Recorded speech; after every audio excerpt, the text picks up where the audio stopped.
I just wanted to make this video. I wanted to explain the rule of thirds. It's just going to be a quick video to help people with their taking photos with their iPhone and how to compose images that, you know, will look the best. So as you can see here, I got the rule of thirds is you divide the whole image into three. So we have 1, 2, 3, 1, 2, 3.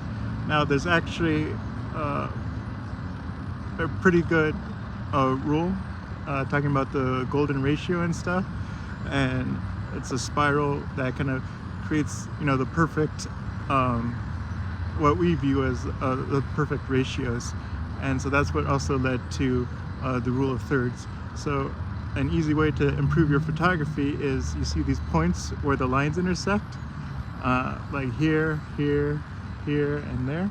That's, you know, the best places to put your point of interest or subject matter. So if I'm going to take a landscape photo, I'm going to switch it to that. We have the sun up here. We're going to expose for that. So a better photo would be have it the sun down in that corner, or we can even put it up there, and that's a more interesting photo than just having it straight at the center of the image. Another tip is that when you're doing landscape photography, you never really want it 50% ground and 50% sky, because there's a whole bunch of, you know, dead space right here that you don't need, and you're not getting that much of the sky, you're not getting that much of a dynamic outlook. So it's always better to have like maybe 5 or 10% ground down here and the rest sky. And as you can see, this is a wide angle, so if we put the sun right there in that point of interest, and then we get all this dynamic clouds, that looks a lot better than if we did center or 50% ground and sky.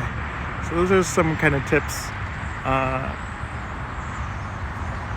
that I wanted to show to help make better landscape photography with just simply using your iPhone, and learn some of those photography basics. So thanks for tuning in. I'm Lloyd. I take photos for Photations, and I hope to see you around. I'm going to be focusing on doing more vlogs like this, just photography tips as I'm out and about. So I'll see you around, and like and subscribe, and I'll see you in the next video. Peace.